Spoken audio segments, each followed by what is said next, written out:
Students, हम discuss करने जा रहे हैं कैरेक्टरिस्टिक ऑफ इलेक्ट्रोमैग्नेटिक वेव्स। जो इलेक्ट्रोमैग्नेटिक वेव्स होती हैं उनकी कैरेक्टरिस्टिक किस तरह की होती है। तो इलेक्ट्रोमैग्नेटिक वेव्स में इलेक्ट्रिक और मैग्नेटिक फील्ड तो होता ही है जो एक दूसरे के बिल्कुल परपेंडिकुलर होता है। ठीक है। अच्छा, अब सबसे पहली जो इसकी कैरेक्टरिस्टिक प्रॉपर्टी है वो ये है कि ये जो वेव्स हैं ये प्रोड्यूस होते हैं produced by accelerating electric charge से ये प्रोड्यूस होते हैं, क्योंकि चार्ज से इलेक्ट्रिक फील्ड प्रोड्यूस होता है और इलेक्ट्रिक फील्ड से मैग्नेटिक फील्ड प्रोड्यूस होता है। ठीक है, तो इलेक्ट्रिक और मैग्नेटिक फील्ड दोनों के होने से इलेक्ट्रोमैग्नेटिक वेव्स होते हैं। ये वेव्स जो हैं ये प्रोपगेट होते हैं या आगे बढ़ते हैं ऑसिलेशन जब mutually perpendicular variable electric field और मैग्नेटिक फील्ड ये दोनों का जब ऑसिलेशन होता है। और ये दोनों कैसे होने चाहिए, इलेक्ट्रिक फील्ड और मैग्नेटिक फील्ड जो हैं ये परपेंडिकुलर होने चाहिए एक दूसरे के और इनका ऑसिलेशन होना चाहिए, उससे ये वेव्स आगे बढ़ते हैं। और जो डायरेक्शन ऑफ प्रोपगेशन है वेव का, पूरे वेव का प्रोपगेशन का डायरेक्शन वो परपेंडिकुलर होगा दोनों फील्ड से, इलेक्ट्रिक और मैग्नेटिक फील्ड दोनों के ही परपेंडिकुलर होगा। ठीक है, ये वेव्स प्रोपगेट कर सकते हैं वैक्यूम से भी, खाली स्पेस से भी या निर्वात से भी ये आसानी से आगे बढ़ सकते हैं। जो वेव्स होते हैं इनकी स्पीड जो है इलेक्ट्रोमैग्नेटिक वेव्स की वैक्यूम में वो बिल्कुल सेम होती है। स्पीड जो है आपके इलेक्ट्रोमैग्नेटिक वेव्स की, इनकी स्पीड वैक्यूम में बिल्कुल किसके बराबर होती है, सी के बराबर या स्पीड ऑफ लाइट के बराबर होती है।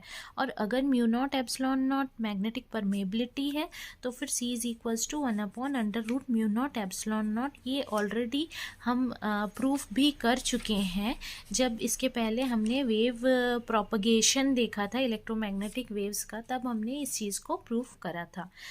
ठीक है, नेक्स्ट हम आते हैं इसकी अगली प्रॉपर्टी पे या कैरेक्टरिस्टिक पे। जो स्पीड है इलेक्ट्रोमैग्नेटिक वेव का किसी मीडियम में, इसकी स्पीड जो होती है वो होगी v is equals to 1/√μ epsilon के बराबर, जहाँ पे एप्सिलॉन और म्यू जो है वो एब्सोल्यूट परमिटिविटी, इलेक्ट्रिकल परमिटिविटी और एब्सोल्यूट मैग्नेटिक परमिएबिलिटी है। म्यू परमिएबिलिटी है, एप्सिलॉन आपका परमिटिविटी है।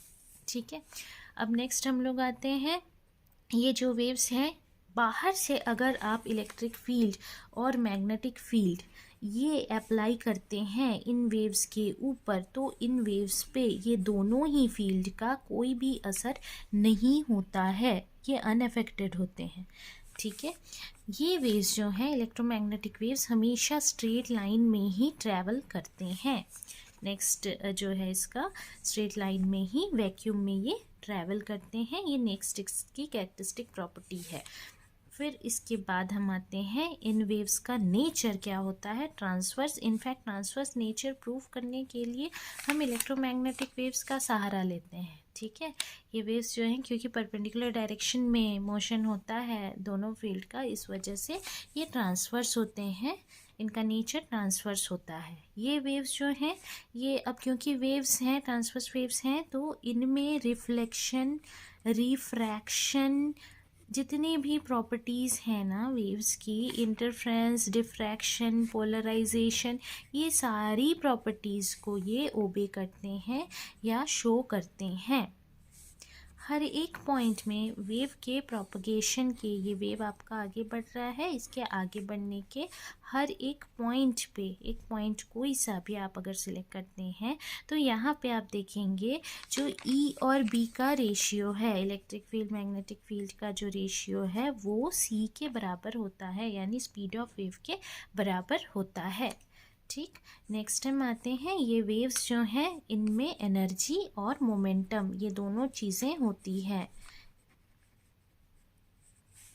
ठीक है, तो इसीलिए जब ये किसी सरफेस पे पड़ते हैं तो फिर ये उसमें प्रेशर अप्लाई करते हैं।